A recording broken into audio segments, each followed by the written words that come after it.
Here we go. We are recording. We are live. We are here. We are here for episode 39 of 38. Oh, yeah, 38. Sorry. Oh, dang, I put 39 on Facebook. I have to go change that. 38. Oh, Whoops. well.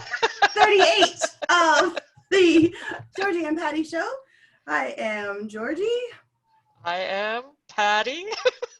And we are here on this Friday. And our Friday show is all about your week in review. So we will share kind of the things that we learned or reflected on this week. And later we will give you the opportunity to do the same if you so choose. So I will start with reading I'm going to see if I can read it on my computer actually. Well, it's kind of like the quote of the day, but it's a little bit longer than a quote, but I think it's relevant. So, and this is coming from James Clear does a newsletter every week. So I read this in his newsletter. So I'm going to share it with you guys today. So George Mallory, who is a mountaineer who led early British expeditions to Mount Everest in the 1920s, this is on the joy of climbing. So people ask me, what is the use of climbing Mount Everest? And my answer must at once be, it is of no use. There is not the slightest prospect of any gain whatsoever. Oh, we may learn a little about the behavior of the human body at high altitudes, and possibly medical men may turn our observation to some account for the purposes of aviation. But otherwise, nothing will come of it. We shall not bring back a single bit of gold or silver, not a gem, nor any coal or iron. If you cannot understand that there is something in man which responds to the challenge of this mountain and goes out to meet it, that the struggle is the struggle of life itself, upward and forever upward, then you won't see why we go. What we get from this adventure is just sheer joy, and joy is, after all, the end of life. We do not live to eat and make money. We eat and make money to be able to live. That is what life means and what life is for. So I thought this was super relevant to us who, we love the businesses that we have. We do this work because of, I think, the joy it brings us and the difference that it makes in the world. And so that we can create the life that we want. It's not just about going out there and making money, but it's so that we can use this business to create the life that we really, really, really, really, really want. And then to be able to do that literally for the joy of it, because I don't know how sustainable really it is if you don't find joy in this roller coaster that can be entrepreneurship, and even if we look at, people who climb mountains, there's suffering involved in that. Like, it's hard and painful and there is suffering. And yet it's through that and overcoming those things where it's like, okay, that was amazing to see really what I can push my body to do. How can I overcome those things? And I think our journey in businesshood is quite like that too. There are times where it's not all that easy and we kind of want to cry and give up a little bit, maybe, because it's like so hard. And it's part of the journey. It's part of the gifts that come with it that make the reward so much sweeter. But we hang in there because we love it. So I thought that was relevant for a few reasons. Those of you who have been around me long enough know that I love mountains, in particular Everest. So it was relevant to me anyway. So those are my thoughts on, basically working because we want to create the life that we want instead of living to work. So yeah. And with that, Highly relevant. Let's start this slideshow for Friday. All right. It's just so interesting when we put together these shows. It's just like Georgie comes up with a quote, and I'm like, that's so cool. I'm actually going to be speaking to that at some point during this presentation. So here we go. So this is Friday. It's time for a weekly review. One of the reasons we added this section to the show to have kind of a ritual for Friday is this weekly review is super, super, super important for your for your business growth and education and for getting better. Taking time on a regular basis to reflect and see what worked, what didn't work, where the challenges are, what did I learn? It's so, so, so important. So uh, we're including this ritual for you, and at the same time, it's creating accountability for us to pay attention to what we're learning and then to share it with you. So the Friday episode, we don't know what the Friday episode is going to be next week. We didn't know what the Friday episode was going to be like until today. It's based on how the week goes, but it gives us an opportunity to share with you what we have learned and to give you a chance to reflect on what you have learned. So in terms of this weekly review, our real focus here is basically, what did you learn this week? And if you haven't already reflected on that a little bit, invite you to do so, maybe even just kind of keep that at the back of your mind, because after we've shared what we've learned, I'd like to open the floor up, and if anybody has some comments about what they've learned, we'd love to hear that, because we can learn from each other, and we can learn from each other learning. It's just it's awesome. Learning is one of those things that for me anyhow brings joy to my business and to my life. So here we go. I'll let Georgie go first. You can start with the permission slip. All right. So our permission slip is, you can review your week or not. We highly recommend it to see, what you learn, and I think it helps to cement some of the things that you learn throughout the weeks, because often we forget. So you have permission to do that or not if you don't want to.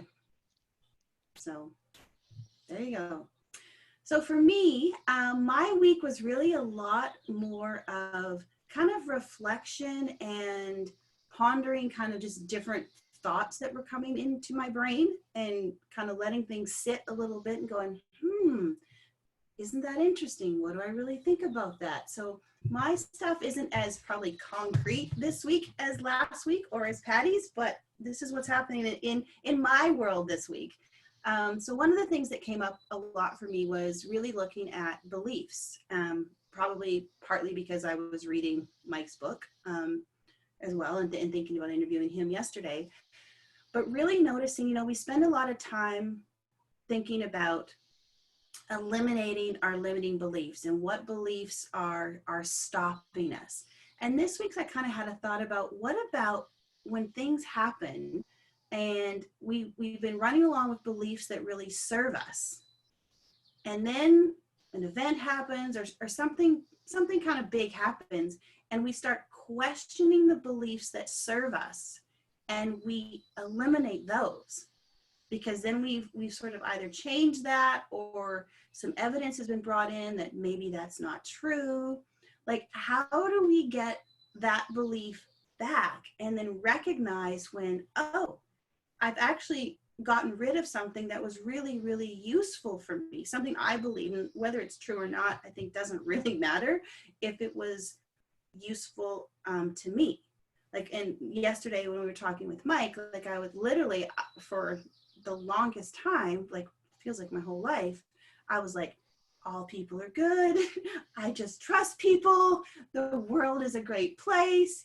People do the best that they can. Like, all of these things that, quite honestly, I was happily bouncing through my life. And when sort of those core beliefs got challenged a bit, it was not easy to bring them back. But those beliefs served me really, really well, I believe. If I look at the results I have in my life, those really, really serve me. So it led me to think about, maybe I do need to get really clear on what some of those beliefs are, and then what other beliefs do I want to hold that would help me move forward. So I actually really started creating a list this week of beliefs that serve me and things that can help me keep those beliefs implemented. So I have a little, if I'm talking about my work, so anytime a client or someone says something nice or appreciative, let's say, about the work that I do, I put it down in my book so that I can go back to it when I'm having days where I feel like I suck and I don't know what I'm doing.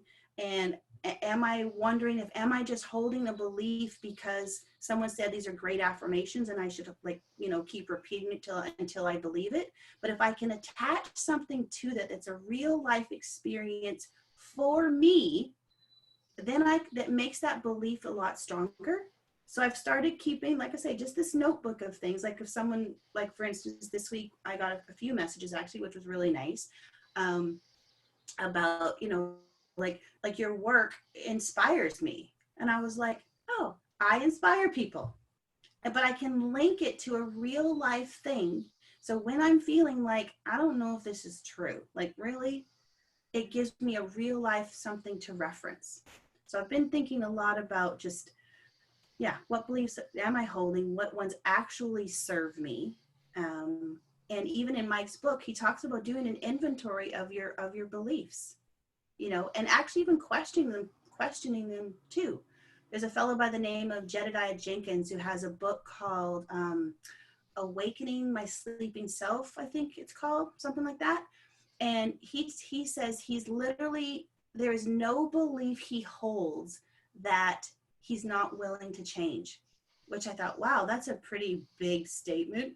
But he wants to keep things so open, I guess, to really look at what's working in his life, what's serving him to the best, and being open to other possibilities. So I think kind of doing some of that work of taking inventory of what beliefs do I really hold. So that's where I've been at on beliefs this week. That was my one thing.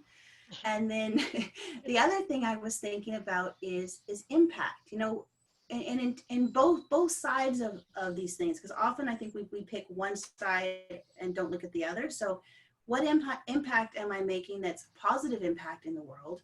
And how am I showing up? Because often I might be making impacts, I think, both positively and negatively that I'm not aware of. And often it's easy to think like, oh, what I'm doing isn't really mattering. Does anybody really care? There's not that many people showing up for this, or are people really reading my stuff or hearing me, or those kinds of things. And the truth is, yes, they are. And while people may not be commenting or sending you messages, or you may not have as many people at the moment, like if you're doing Facebook Lives and things like that, and oh, there's only, you know, 8 people watching me or 5 people watching me. Is this even really worth it? I believe if we have an impact on even one person, it's worth it. And we never really know. Like I was talking to, last night I had a call with, it was kind of awesome. So we had a person from Belgium, my partner in Belgium, and Puru in Nepal, who has the trekking company that we're doing some work with there. And we were on a call last night, and he's like, Georgie, I watched your show. I'm like, you watch our show? He goes, I always watch your show, sometimes the recordings, because I need help, you know, looking for ways to market my business with what's happening right now. I never would have known that because I don't see him come on, you know, on the live stream or on the Zoom, but he's watching it later. And so, you know, he's like, yeah, I've been making some changes to my website and looking at different things. So we never know really the impact that we are making with people.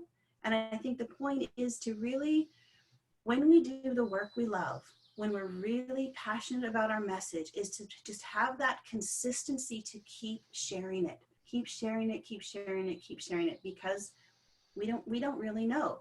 And then the flip side of that too is, you know, to also be aware of how we're showing up, because we could be having negative impacts that we may never know about either. So it's to do the best we can, of course. And we don't want to dwell on, oh my God, I did something horrible today. But to know that there's kind of two sides to this. And I think that's where, if you're keeping a little notebook for your, you know, your beliefs and wondering, is what I do in the world worth it? You know, just writing these little things down, I think is really good, because we do make a difference and we do impact people, and we may not realize it. So it's just like, keep going, keep going, keep going, because the work that you do matters to somebody. So it's kind of cool that we're like globally doing things that make a difference. So I was very happy that he shared that last night. So that's my second thing. And the third thing, which I thought was really interesting, this I heard this morning actually, because I have an interest in like endurance athletes and people that do this crazy stuff like ultra marathons and really crazy stuff, because I just do. It fascinates me how people do these really hard things where there is so much suffering, and how do you keep the motivation? How do you do the action? I'm curious about how they keep their bodies working, and all that kind of stuff just really fascinates me. So I was listening to a podcast this morning with a Joe Rogan podcast with a guy he's actually a doctor and he's a crazy endurance athlete, and he does a lot of studying into like human performance in the body. And throughout this conversation, though, he mentioned that the number of scientific medical papers that are produced. And I was absolutely floored. Basically, there is a scientific paper published, like in this medical field, 3 papers every 1 minute. 3 papers a minute are published. And if we think about all of the evidence of stuff that's out there and all of these papers and scientific evidence that people quote, I'm pretty sure you could find a paper to support almost any opinion you want, really. Which then gets me thinking about, wow, depending on what our criteria is for how we think something is true, we can really find anything. So I think this is another point of going back to really getting to know yourself, what you believe is true, what you want to stand for, what you want to put out into the world. And I mean, it's okay to look at the opinions of others, but not put so much weight on what everybody else is saying. When we really understand us, what works for us, and I think we come to this through like experimentation, doing case studies. If I look at the work we do, like we kind of have this hypothesis of what we think works, and then we go out, we do our own work, we do our own experimentations, we bring in our own data, and we're like, okay, based on this information in these situations with this criteria, we fully believe this system works. There's no scientific paper to prove it. There's no outside other people saying, well, you should do this, you should do that. Often it's the opposite of what we're saying, but we know for sure for us, based on our information, that it works. And I think that's why we're such big advocates of going out and basically doing your own research, taking your information, doing your experimentations, and finding what works. Because again, I think it goes back to that beliefs. It helps to instill your own beliefs in yourself and your work without a lot of outside influence. So I think that's kind of my overall lesson for the week, is really getting solid in what do I believe, because I have my own proof and my own results and the things that I see.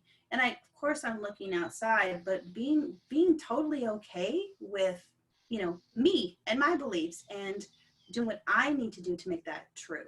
So it's just been more brainy thoughts for me this week. It could change by next week, but that's the stuff that's rumbling in my mind today. Awesome. Oh, all right. So what I learned this week? What did you learn? I learned that my cat is a member of the 4 a.m. club. I just had to sneak in a gratuitous picture of my kitten. Jackson says, I put this picture in. I'm like, oh, he's grown so much. He was just so little in this picture, and he's grown so much. But gratuitous break for picture of a kitten. Next up. Okay. Not a Venn diagram this week. This week we have the 2x2 matrix. 2x2 matrices are awesome. I love them. My book is full of them. No hearts, no flowers. Uh, Venn diagrams, 2x2 matrices. Yeah, with arrows and lines. I love it. All right. Um, so I was, this is so cool. Um, those of you who've been in my world for a while know that I often talk about this time management thing about tracking your week. What did you do all week? In increments of half hour. I use a half hour, um, but creating that spreadsheet Monday through Friday. What do you do during your time, keeping track of it to get a sense of where your time goes so that you can make better decisions about how you use your time? And I learned this. I learned this from a business coach years ago, and he's actually a client of mine. And I was on his thing this week, and he was talking about that, and he had an element, a new element to it with this idea of time tracking. He says after you've done the time tracking, the time audit, he says you want to do a skill fun box. I'm like, oh, a skill fun box. That sounds like it might be fun because things that require skill and they have fun. And it sounds like something Patty might like. And it turns out it's a 2x2 matrix. It was like winning the lotto. Um, not really. Anyhow, so the idea is you make these quadrants and you rate it in terms of low or high based on the skill required and based on the degree of fun or enjoyment you have in that task. Now, what was really interesting is he attached fun and enjoyment to making money. Like there's an assumption that you should be being paid for this thing that is high skill and high fun enjoyment. And it's like my first aha was, hang on a second, I do stuff that requires a lot of skill and has a high degree of fun and enjoyment, and I'm not getting paid for it. So that's an interesting thing to consider. What does that look like? How do we shift things there? So anyhow, the idea is to pop these pop the tasks that you do into the skill fun box in terms of where they fit. And as I contemplated this, and of course I immediately drew it out in my journal and I put in stuff, is I assigned kind of attributes to each one of these quadrants. Um, that was kind of a way of almost instantly deciding which task fit in which quadrant. And for here, um, for the high skill, high fun, I chose this word flowing. If you're um, familiar with the book by the guy with the long name, Cheek Sense Me High or something like that, has this book about flow. And flow is this place where you're so engrossed in your work. You're working, you're using a high degree of skill. You might even be challenging your skill a little bit. And it's engaging. You're into it. You're doing your thing. You're doing your work. And along with this recognition this week, is I had some feedback from clients, kind of like what Georgie was talking about earlier. This idea of paying attention when clients say positive things. And I had some very positive feedback from a few clients this week. And I noticed that feedback was corresponding with me being in this activity that creates this flow. And my instinctive response to it was kind of like, well, this is what I do. Well, this is what I do. And I'm like, okay, going forward, I want more of, well, this is what I do in my life and in my work. So there's that sense of flowing. And I invite you, to do this for yourself, to take a look at how you're spending your time. Because, in a U-shaped business, you get to choose what you do, who you work with, how you work. Like you have a lot of control over the skill fun box. So there's that sense of flowing. And kind of the kitty corner opposite to this is boring. And boring things are low on fun and enjoyment, and they're also low on skill. They're tedious.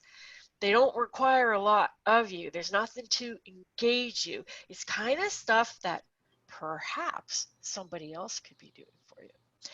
So this kind of raises that idea of outsourcing or delegating to somebody else, or maybe even getting a robot to do it, depending on how low skill and boring it might be. And along with that, a corresponding question of, if I'm not willing to pay somebody to do this, is it worth doing at all? That's kind of a question that has also been crossing my mind. But if you find yourself feeling bored, you're probably in this low skill, low fun zone. Then, this I've known for a while, this I got also from the book on flow, was this idea of something that has a high degree of fun and enjoyment and a low amount of skill can be a very relaxing thing to do. And I know this is going to sound really, really nerdy, but for me, it's stuff like working on websites, taking on minor kind of technical challenges. Doesn't require a high degree of skill for me. It's working on 10% of the skills that I have in that area. But it's kind of fun, and I don't mind doing it, and it's kind of relaxing. I want to fill my day with it or move on to boring really quick. But little bits of that, doing some technical stuff, I find quite relaxing. So there's a few tasks that fall into that kind of. They might not be fun for other people, but they're kind of fun for me. So it's like, okay, good to know that. And then this was the big one for me: difficult. Difficult tasks are things that require a high degree of skill. It's like their work. You need to put some skill, some effort into it, and they're not fun.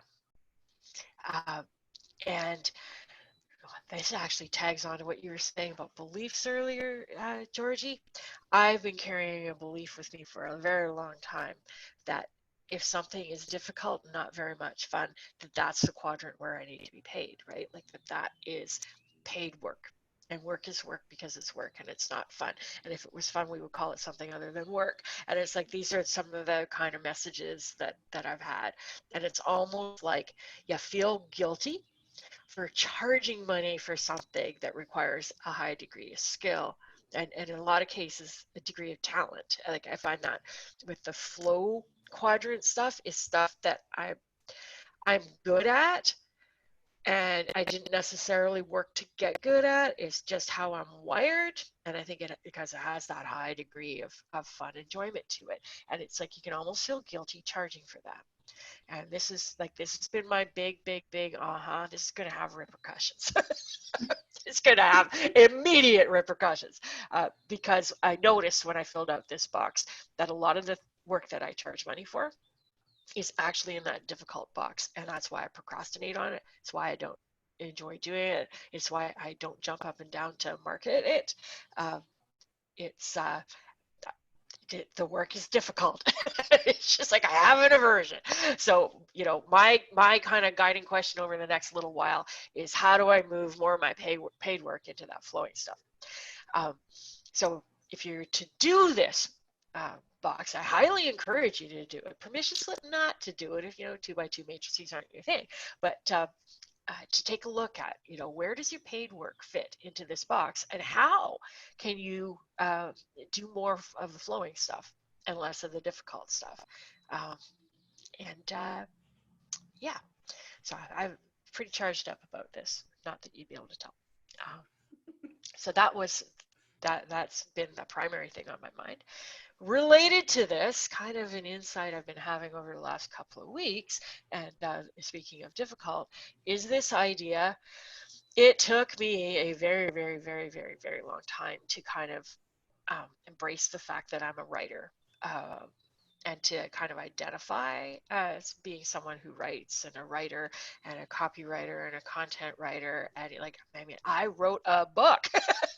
I'm so invested in this idea that I'm a writer. And the reality is most of the time, writing fits in the difficult box. And how horrible is that to hang a shingle that says I'm a copywriter? When I find that work difficult.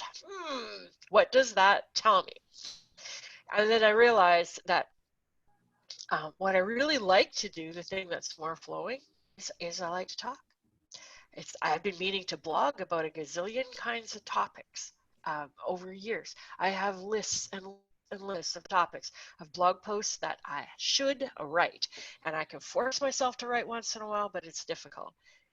And then I do this show with Georgie. It's like I have an endless number. I never get talker's block. I never get talker's block. I get writer's block, right? So, experiment. I decided to, instead of, I was working with a client on a webinar, instead of writing out the webinar, I decided to record a little video. And I built a slide deck, I recorded the video, and I talked it out rather than create a script. So instead of spending what probably would have been 6 excruciating hours writing a script, I spent half an hour yapping into Zoom just like I do every morning.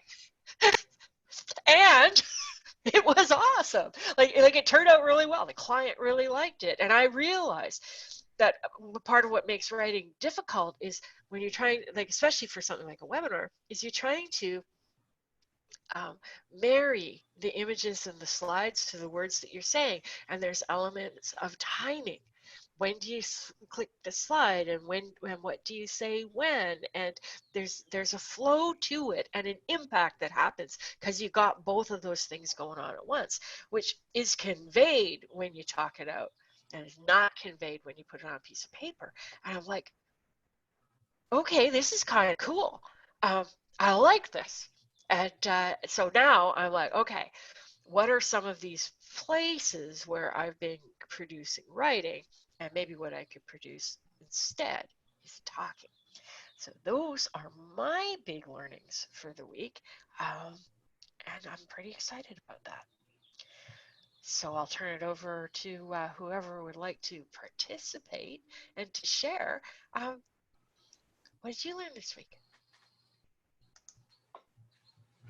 So awesome. I'm working on a box. You're working on a box? My box. The Skill Fun box. I like the name too. Box, Skill Fun box. So good. So good. So that could be a question too. It's like in your own work. It's like, are you thinking about something that fits into that, into the high degree of Skill Fun box, right? It's like for me, it's like working with clients, like Skill Fun box, like right in that happy flowing container. I love it. Love it when I get on a call with clients, and it's just like I had a client earlier this week ask me a good tough question, and I'm like, need to think about that. It's kind of like if I'm talking, interacting, or if I'm thinking, those are both things that are high in my Skill Fun quadrant there. It's like, yeah, I like thinking and I like talking. And it's like, and I'm like, wow, I'm doing both right here. I have to think, then I'm going to talk. And I'm like, this is awesome. Really like this. it's so good. It's like, how do I set myself up so I do more thinking and more talking? So yeah, client interactions, doing this show, Exactly. drawing circles and squares and arrows in my journal as I think things through and come up with new stuff. Ooh, I like got some there. Don't be a prisoner of your past. Yeah, that's a good reflection. Oh yeah, absolutely. I mean, that brings up a lot of stuff too, right? Like Totally. And it's hard. Like this is one of the things. Like it can be really hard to shift and to change. It's like I'm like, okay, yesterday I was a copywriter, and today I'm what? Like, is copy still have a role here? What happens? What do I do? Um, it's like, and it's like people know me as a copywriter. That's the other piece of it, right? So it's like, oh, what does that mean? So we get attached to that stuff in the past, and it's like we don't even notice it. But when you start thinking about it, it's like, wow, that really rocks the boat. to make that kind of a shift. It's that identity thing, right? It's an identity thing. It's a sunk costs thing too. It's like, I mean, even when I left the programming world, it's like sunk costs. Like I, I invested thousands of dollars in my education, and 15, 20 years of my life into doing technical work, and all of a sudden, nope, I'm not that anymore. Now I'm a copywriter, and now I'm dropping that, right? So it's like, okay, now what? It's interesting to be in those positions of making that kind of change. Just checking our Facebook here. See if there's anything there, because I sometimes forget. Another comment here. I have a very technical mind. As soon as I saw this box, I got excited. Glad to know I'm not the only person who gets excited about this kind of stuff. I think they're awesome because I love having the sort of templates to fill in. Like I love having kind of those starting places to where, oh, okay, now I can fill in the blank kind of thing. So good. So good. Yeah, I like that too. And I think, and this is like a writer's block thing too, right? It's like, it's easier when you have a template. Also, easier to edit than to write the draft for some of us. For other people, it's like the editing is real hard, and they can easily in flow write a first draft. And for me, it's like, it's really interesting. I'm kind of I'm happy with both ends. It's the middle that kills me. So like, for example, it's like we do these webinars, and I can get a transcription. Like I've got a service that will transcribe this, and it's like, but it's too rough to turn into an article or a blog post, even though I've had that like haunting me on my list for weeks now, that we should get transcriptions of these, turn them into blog posts so that we can share the same content in multiple formats. But it's like, that work is difficult and not fun for me. So no wonder I'm avoiding it and procrastinating on it. So true. So true. Oh, that's good too. Yeah, as the world changes, we have more choices to different paths. So true. Oh yeah. Yeah. I think it's, well, and opening up to realizing that we have more global options. Like we were kind of talking about this a bit yesterday, where maybe if there's a way you can do your work virtually or online, and if you've been thinking that, oh no, all my clients are only in my city, well, what other cities could you reach out to? Or only in my province or my state? Well, what if there's other states or other countries? And being able to, how can I expand out? And I was thinking about this too, is, how can I also, if I'm looking to hire people, like often there's beliefs around where we should hire people from and how we should do these kinds of things. But as I look at things as a global system, we're all part of the whole planet and the whole system. And particularly right now, my thoughts are in Nepal, because I do have a big heart space for that country, and they're suffering right now, and it's like, okay, what could I do to somehow make a bit of a difference for someone over there, because, and really seeing things in a more systematic and global way, and not just looking within my own neighborhood. So it's an interesting thing. And I think if we embrace that, we might see more opportunities even throughout this thing, like as other countries maybe are opening up before we are, or, who knows what possibilities could exist. And it's interesting the different ways other countries are opening up. Like I think like here, we're looking at when can we open up restaurants and hair salons. And I was talking to my friend in Belgium, and they're opening up some businesses and schools so that people can get, like the kids can get back to school and people can get back to learning. Restaurants aren't even on the list. So it's an interesting thing of what countries are prioritizing depending on where you are for what to open first. So just interesting information to me. What else we got in there? Love the skill fund matrix, will be so useful. Yes. I learned the importance of posting articles about upcoming events. I learned the importance of sharing info from others and they will share mine. What's that? Shared Alchemy Lab over the weekend, and Alchemy Lab organizers shared my event next Wednesday. Went from 8 to 80. Amazing, all over the world in 4 days. Congratulations. Awesome. That's incredible. Really cool.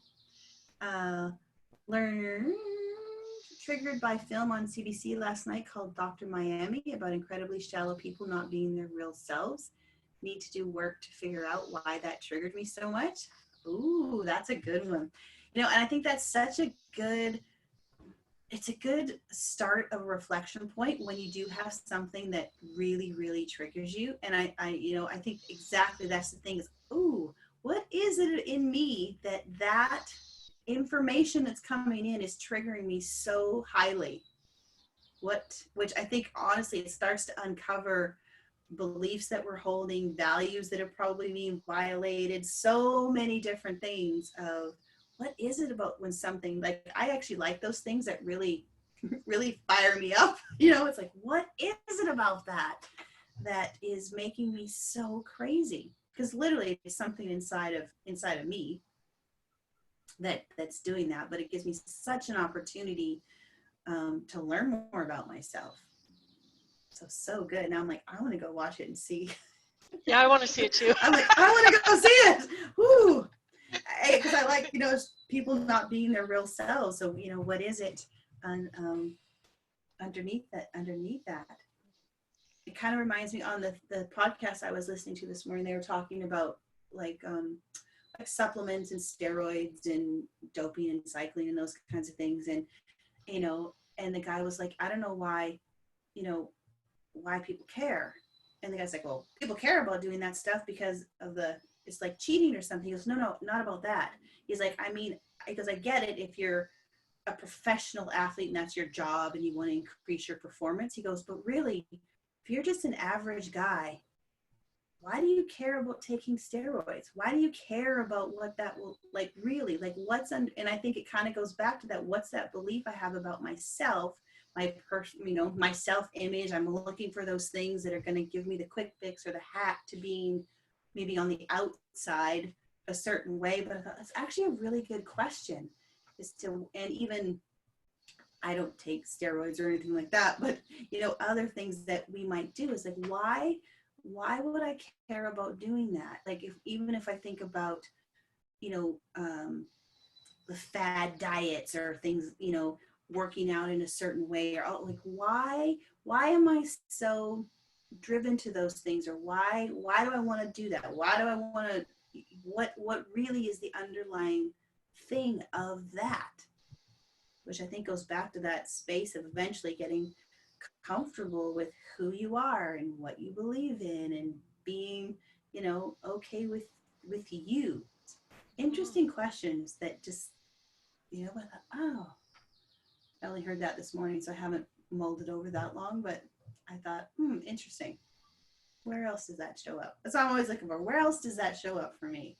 Like that perfectionist painting stuff. Where else am I stopping myself with because I have the expectation that I have to be perfect, that I should be able to do this? Like, what do I, yeah. I think part of that too, like that, like, the painting and and even like the skill fun box, right? It's kind of like this expectation that I should be able to learn this faster or do this better without a lot of effort. Like it's almost like that fixed mindset versus growth mindset that Carol Dweck work, right? It's almost like that. It's like, because some of the stuff in my skill fun box, like in that upper quadrant, is stuff that kind of comes natural to me, right? Like it's not that hard. Yeah. And then when I'm faced with something that's in that difficult box, it's like part of the reason it's not fun is because I'm not good at it,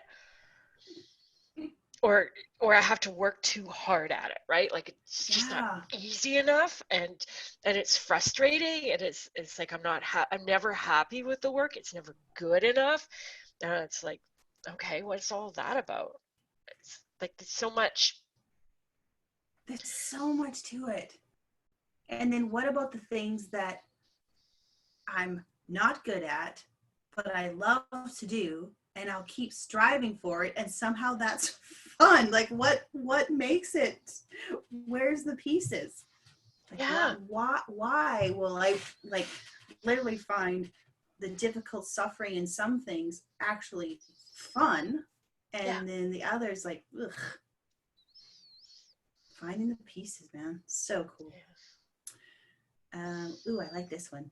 I learned that I know more than I thought, and that information is valuable to others because they don't want to be ordinary and they think it will help. Such a good realization. That's a powerful one. You know, I think when we actually are able to take that in about ourselves and we actually realize, oh, hey, I am good at this. I do know more than I thought I did. And this information that, like you say, oftentimes is natural for us is super, super valuable for other people because they don't have that particular skill or knowledge or information. That's such a good realization. That's a very, very powerful one. Um, Dr. Miami is about a plastic surgeon in Miami changing people's body who is a star on Instagram and Snapchat. He's also an Orthodox Jew. I could see so many little belief things in there. Almost reminds me of that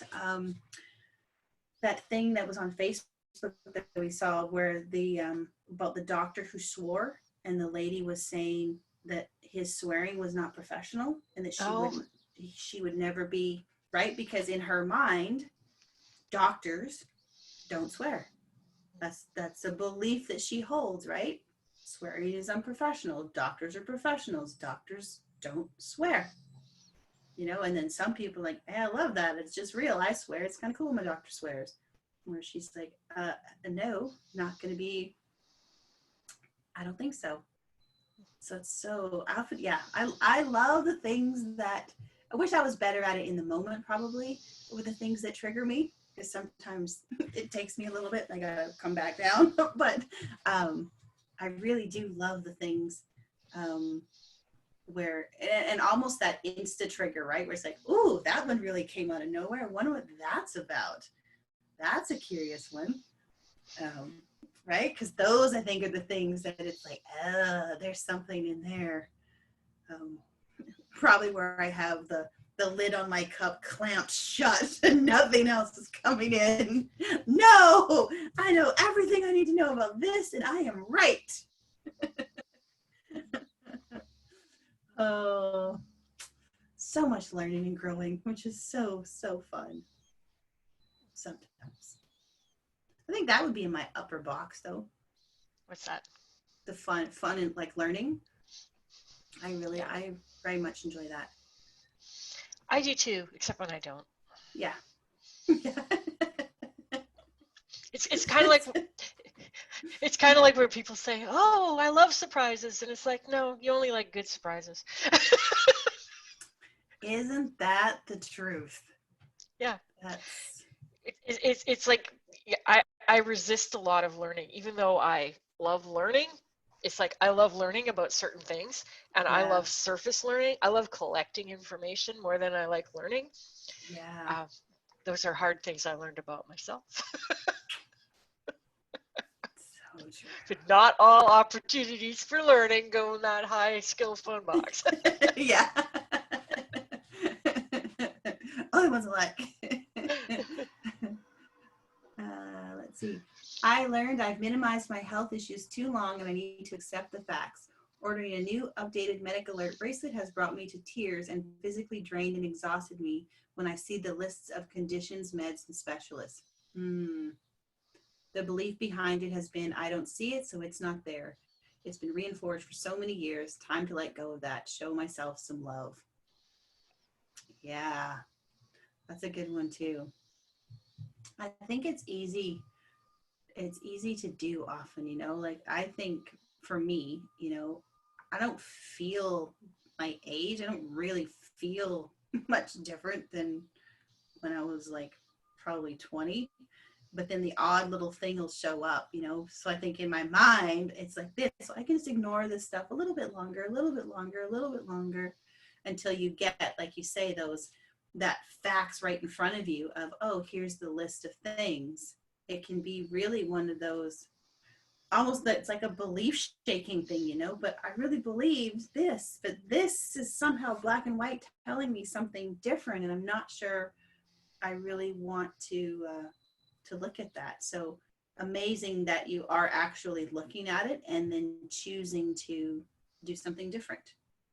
Because I also believe we always have that opportunity for sure. And the body is such a magical, amazing thing when we treat it right. Which is not, I don't know if that's in the fun box. I'd rather eat chips and pizza and chocolate. Yeah, so yummy. Yeah. Back to that self-love thing again. A topic that's been on my radar, even though it's such an interesting word. Any other thoughts, learning, or what's in your fun flow box? I remember someone said growing pains, referring to making efforts to finish tasks successfully. It's like Georgee shared this morning about climbing a mountain. I need to remember when I do important, boring tasks for me. Yeah, totally. And I think it goes into that thing of that, you know, not comparing to other people. The things that we find fun, other people might be like, that's not fun. That's just boring. That's just dumb or whatever, you know? So really, again, it's what's fun for you is super okay to be fun for you. Because we're all unique and awesome and amazing. But I think it's easy to also get caught in the societal things of this means fun. This means success. This means work, right? Kind of like work has to be hard. What? If it's, you know, if it's easy, then there's got to be something wrong with it if it's easy. Like, what? And I really think that's kind of where the magic lies. I'll be talking. Good segue. I'll be talking about this more on Tuesday on the book. I read it so you don't have to on Tuesday. We're talking about Barbara Sher. I'm not sure which of her books I'll be sharing, and perhaps some excerpts from more than one.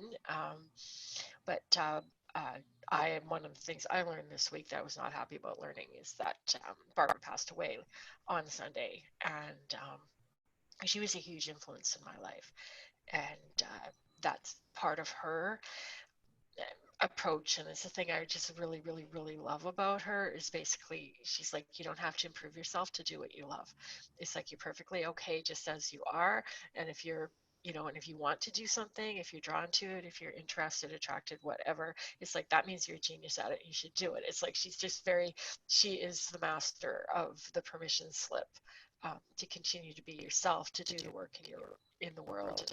Even to the point where it's like, oh, if you've been gifted with something, you have to use it. Like that's your obligation by having that gift, is that you do need to use it. And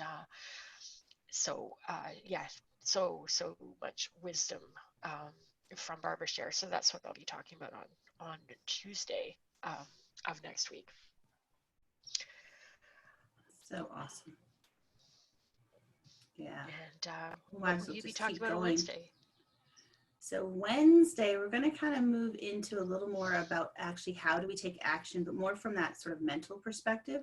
So how do we get over the mental chatter that's coming up and those beliefs that are stopping us, and that kind of internal stuff that we know we want to do, we want to take action, but the fear is so big, or looking at, the thoughts that come in, and for some reason we just can't seem to move forward, even though we know it's through that action and that movement that's going to get us where we want to go.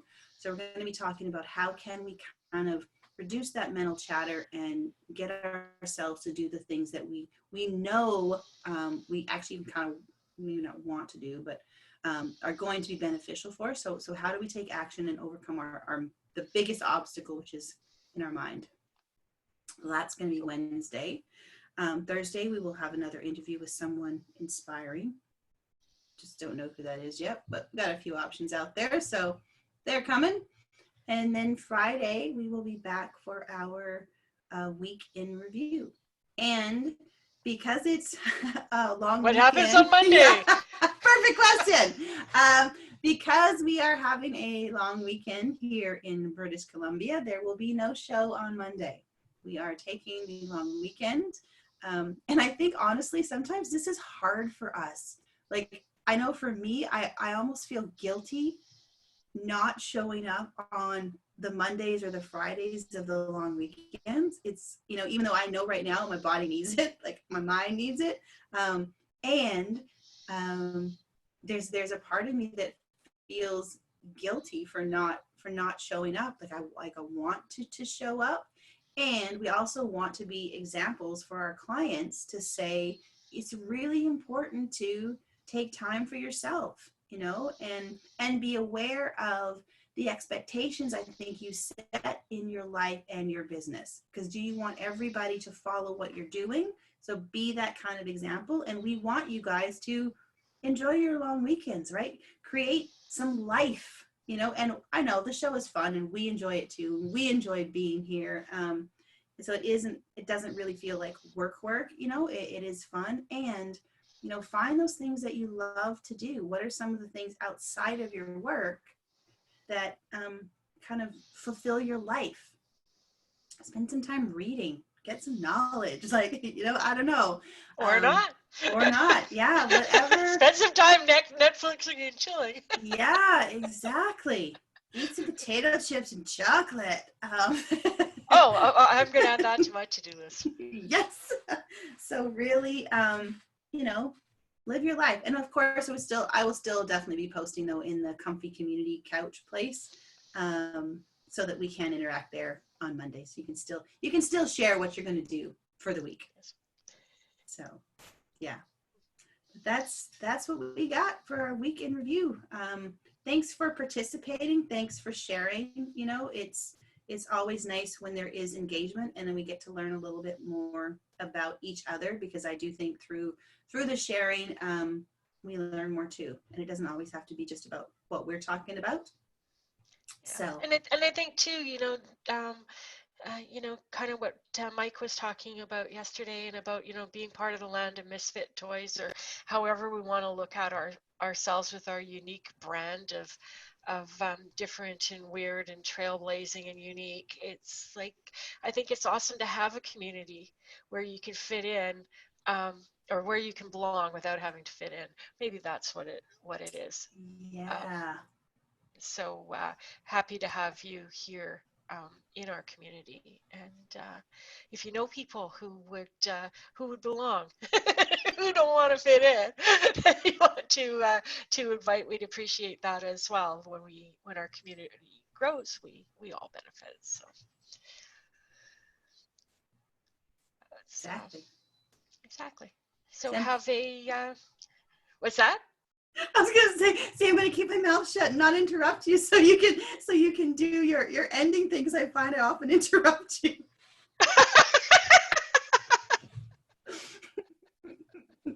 And thank you, and we do appreciate. I know we have people in our community who have been sharing our stuff and inviting people, and we are so incredibly grateful that you do so. And thank you very much. Have a wonderful weekend. We'll be back on Tuesday. Same bat time, same bat channel. Bye.